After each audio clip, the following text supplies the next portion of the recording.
Mga higala, kini si Nestor da Arol ang mohatod kaninyo sa ato mga pagpamalandong nining Semana Santa. Alang sa mga nagsunod sa Bohol ITV. Atong batbaton karon ang katapusang ikapito kapulong sa atong Ginoong Hesukristo sa iyang pagtinga diha sa cross.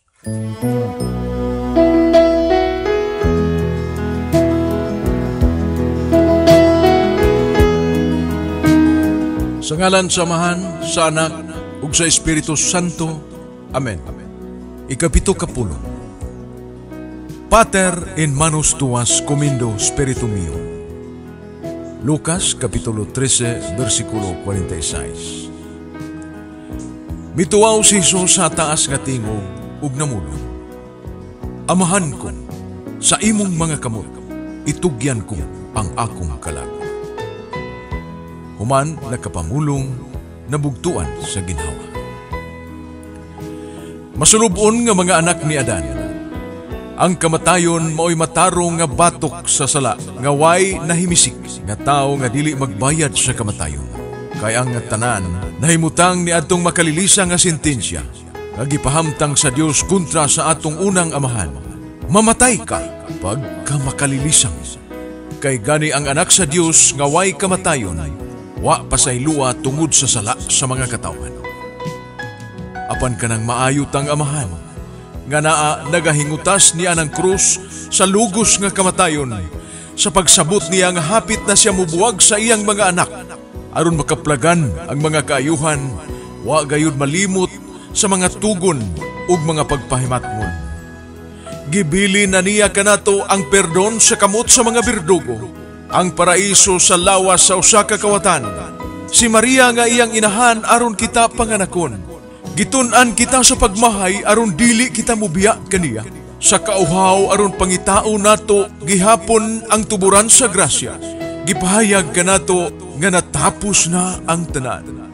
Aron tapuson ta ang atong mga sala, ang mga pagtamay ug sa katapusan mituaw sa taas nga tingog ug nabugto ang ginhawa. Karon niining ikapito kapulong, kinahanglan nga kining mabugnaw kung kasing-kasing nga matunaw sa mga kasakit. Ingon sa talo itandang sa kainit sa kalayo aron ubanan sa mga mamingaw nga kasubo. Ug kining akong ipamulong mahimo unta nga mga maitlot nga udyong. Mulagbas sa inyo kasing-kasing aron kamo tugahan sa usa ka dakong kaluoy ug mahigugmaon nga paghinuklog ni anang Dios nga naghingutas ug nagatiga na. Gipunaw-punawan sa kabuhi ug hapit na gayud mabugtuan sa ginhawa ni anang krus. Mga Kristiyanos, wa na ako'y takos ikapamulong, naugtasa na ako sa mga ugat, ug nalumsa na sa kasakit ng akong kasing-kasing. Daw hapit na moabot sa akong alimpo ang masulog nga dagat sa kapaitan. Labot pa ang paghimangod sa akong buot sa wagayod ninyo'y pagbati ni Mariot na lamang unta nga paghinuklog ug pagkaluoy niya ng atong amahan. O gimahay ko usab ang inyong pagkadautan. O mga kalag nga tinubos sa mahal nga dugo ni Hesukristo. Gibati ko ang inyong pagkamabudhion ug pagkamatig-a sa kasing-kasing nga daw batong nga panas. O mga anak, nga giunungan ni Hesukristo, gipakasala ko ang akong pagpangako niini sa inyong pagkagahi ug pagkabatuon sa inyong kasing-kasing, ang pagkawala gayud ninyo'y kaluoy ug pagbati sa kamatayon ni anang Dios. Kay hasta karon nakita ko kanang inyong mga mata, nga wa gyud ni bisan landong na lamang unta ug kadyutay sa kasubo. Ug ang inyong naong wa gyud bisan dyutay na lamang at timaan sa kasakit sa pagtambong karon ni ining talan-awon nga makaluluoy ug takos gayud unta nga hinuklugan. Kay gani ang mga binuhat nga way balatian mibati man. Ang langit ningit-ngit, ang adlaw mihipos sa iyang kahayag, ug ang yuta mikurog, kay wa makaanto sa kasakit sa kamatayon ni anang magbubuhat. Ang tao pabaha karon nga may balatian ang dili mo bati sa pagtambong nining makaluluoy nga oras sa kamatayon sa atong amahan.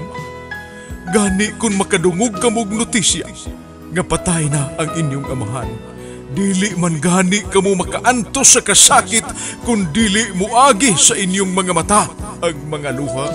Ug karon nakaako kamo sa pagtambong sa kamatayon ni Hesus nga atong amahan, nga wa gani hasta karon mahimo nga mga sapa sa mga luha kanang inyong mga mata. Mga matang makalit ug malulot sa pagpaagay sa daghang mga luha tungod lamang sa bisan unsa nga kasuko. Ngano nga nagtungina kamo karon sa usa ka tulo sa luha tungod sa kamatayon ni Hesus? O hain na kanang kasing-kasing nga mahinuklugon, nga dili makaako kung dili mahinunot sa pagminatay, kung makakita sa mga luha sa isig kataw. Hain na kanang mga mata nga maluluyon, nga dili makapugong kung dili daw duha katuburan sa mabaskog nga mga luha. Bisan gani kung panamilitan lamang sa ilang mga amigo tungod sa dakong kawili. Mga kasing-kasing nga banyaga, kung dili kamo karon matunaw sa mga luha sa pagtanaw kang Hesus nga inyong amahan, nga mahigugmaon, nga naghatag kaninyo sa nga tanan nga kaayuhan, ug karon anaa nagatinga na sa inyong atubangan. Ay mga Kristiyanos, sa Rama nadungog ang dako uyamot nga gagahob, ug miabot sa kahitasan sa langit ang mga paghilak. Mga panghupaw sa hilabihan, o gisinggit nila ang mga pagbakho tungod sa pagpamatay ni Herodes sa mga bata nga way sala. Kay matud pa ni Jeremia, dili pagani igo ang paghilak o pagbakho nga hilabihan sa mga buhi, kung dili kinahanglan nga ubanan sa mga luha sa mga minatay sa pagpasabot sa tuman nga kasakit. Dan mga Kristiyanos, kung dili ginahilakan sa halawom ug mahait nga pag-agulo sa mga tao sa Rama tungod lamang sa pagkawalay sala, ug sa ilang kaluoy sa mga bata nga gipamatay ni Herodes. Kay hasta pagani si Raquel, nga dugay ng gilubong giagda nila aron ubanan sa ilang mga paghilak. Ug kamo karon, nganong nagtungina kamo ug diyutay nga kaluoy ug diriyot nga luha sa kamatayon ni anang Dios nga amahan ta, nga way sala ug nahiunong sa atong kaayuhan. Mga banyaga nga lungsod, hain na ang inyong pagkaanak, kawa gayud kamoy paghinuklog. Mga mabudhion nga anak, matuod gayud nga ang anak makapatay sa iyang amahan, apan ang amahan way kasing-kasing sa pagbuno sa iyang anak. Duol kamong tanan, yan ang bukid og tanawa pag-ayo kung dili makabuabuton og kaluoy. Tanawa og dili ba magluha ka ng inyong mga mata, ug pag-aubanan sa halawom nga pagbakho sa pagtambong sa lugos nga kamatayon niya ng atong amahan. Nan mga saserdotes, kamo ang magminatay kay kining mga anak ni Jesucristo, wa man gayud mo bati og kasakit sa kamatayon sa ilang amahan. Kay anaa nagapinal na ang halangdon nga saserdote ug punuan sa mga kaparian maingon sa orden ni Melkisedek. Mga naog kamo, mga angheles ug mga serafines, ug biyai una kanang inyong mga paglipay diha sa langit. Magsubok kamo sa atubangan sa inyong hari nga naahapit na mabugtuan sa ginhawa, kay kining mga Kristiyanos nga niya karon wa man mubati sa kamatang amahan. Mga langit, ipakita karon ang inyong mga kasakit tungod sa kamatayon sa inyong magbubuhat nga nagatinga na ni anang krus. Maingon kanhi sa iyang pagpakita ni atong dakong lunop sa panahon ni Noe. Kapatan kaadlaw o kapatan kagabi ang kasakit o kasubo sa kalibutan, kay kining mga kalag nga tinubos ni anang Dios, wa man mubati sa kasakit sa iyang kamatayon. Magminatay kamong tanan, kamo nga nakaila og gugma og kaluoy sa usa ka amahan. Gugma og kaluoy ang gipangayo ni anang mga kamot nga gidupa ni anang kahoy nga gilansangan sa atong mga sala. Gugma og kaluoy ang gipangayo ni anang mga tiil nga gilapsan sa mga lansang nga nabaga sa atong mga sala sa kahilayan sa lawas. Gugma og kaluoy ang gipangayo ni anang samad nga gisisiyan sa atong kaibog nga dautan. Gugma og kaluoy ang gipangandoy ni anang dughan nga gidugkal tungod sa pagbisti og mga mahilas og makahagit sa pagpakasala sa atong isig katao. Ug gugma og kaluoy ang gipangayo ni anang kamatayon sa atong amahan. Nan kay gugma man ang gipangayo, gugma man usab ang ato untang ibaws ngadto kaniya. Ug siya namulong man nga mamatay na tungod sa gugma kanato. Busa anaa, mamatay na si Jesus ang atong amahan. Mitulo na ang luha sa iyang mga mata, luha sa kamatayon. Anaa nagatawag na sa iyang Dios nga amahan sa pagtugyan sa iyang kalag. Ang iyang tingog may palanog sa kinahiladman sa yuta ug may pakurog sa impyerno. Nakapikas sa kapangpangan, nakagisi sa tabil sa templo sa Jerusalem ug nakaaghat aron kadtong senturyon nga nagatambong sa krus miila kun kinsa si Jesus. Dios busa mityabaw nga way duha-duha, Dios gayud kini nga gisakit. Vere felios Dei erat estis. Mga Kristiyanos, tanawan ninyo nga milukop na sa naong sa manunubos ang kaluspad sa kamatayon. Nilubog na ang maanyag niyang mga mata nga nagahayag sa kalibutan. Nagpangapaong na ang iyang pananaw, nagsukdip-sukdip na ang mga mata, tanawa, malisod na ang paginhawa, ug kutas na sa kamatayon ang pagtibawa sa kinabuhi sa manunubos. Hinay-hinay ayon nga way kaluoy, pugni una ka ng imong kabangis, usahon mo ba lamang ang duha ka kinabuhi? Buot mo ba nga hipuson si Jesus o si Maria aron unya wa nagyud kami mahibilin kanamo ug wa na kami takos nga kadangpan. Hulat una kamatayon, hinay-hinay una ug hinay-hinay una sa makaryot kaya naapay kinabuhi nga ilikay. O inaan nga masrupon ug babay nga nalumsan sa kasakit, pauli sa imong balay ug ayaw pagtambong nining makalilisang nga talan-awon. May kasing-kasing kabagay tambong sa kamatayon sa imong anak. Kung ang inahan ni Moises wa makaako sa pagsalibay sa sapa sa Nilo sa iyang anak sa pagtuman sa mabagis nga sugo ni Paraon, iyang gisulod sa usa ka bukag nga binulit maog maupay nagpaanod sa sapa nga masug aron dili malumos. Ug hasta paggani gipabantayan sa usa niya ka igsuon kung asa mahidagsa. Ug ikaw pa nakaako sa pagtambong sa kamatayon ni Jesus. Anak mo nga pinalangga ug kapikas sa imong kasing-kasing.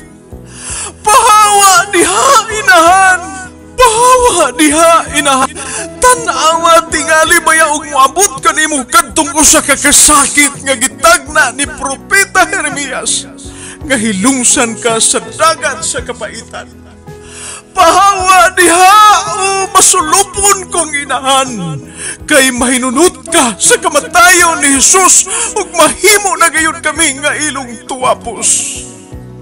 Apan mga Kristiyanos, si Maria dili mo pahawa sa punuan sa krus, kay buot niya nga bawion diha sa Kalbaryo tungod sa iyang kasakit nga gipildi kanato ni Eva sa paraiso. Tungod sa kalami sa bunga nga gidili, kay dili man siya mo pahawa. Kamo mga angheles sa langit, nganong wa ninyo siya sa gakaya, kay tingali baya og mapukan kanang inyong rayna. San Juan, o kamo nga mga halangdong kababainan, pahiri ninyo ang mga mata ni Maria, kay dili duhara katuburan kun dili mahimo na gayud kanang lawod sa mga luha ang iyang mga mata. Ug lingawan ninyo aron dili siya makamatngon sa pagkurog Mikurog niya sa krus kung daw mabugto na ang ginhawa ni Jesus. Kay daw mikurog na sa kamatayon. Kinsay makapugong sa mga kamot ni Cain sa pagbuno kang Abel. Kinsay arang makahawid sa espada ni Akab aron dili matibawas ang kinabuhi ni Nabot. Apan sa atubangan sa Dios kay kamuman ang nagbuno sa iyang anak. Unsa pa? Mga magkasasala! Ang inyong gipaabot! Ngit-ngit na ang kalibutan! Nagabakunawa na ang adlaw! Patay na ang Mesiyas nga gisaad! Patay na ang Mesiyas nga gisaad! Ang gihandom sa mga propitas! Ang gipaabot sa mga patriarkas! Patay na! Apan anaan nagdupa niya ng krus. Kay andam gihapon sa pagkakos kaninyo aron kamo niya pasayloon. Dandagan kamo. Duol kamo og gakos niya ng krus. Uban ang mainit nga paghinulsol ug mamulong kamo. Ginoong Jesucristo, pasayloa kami.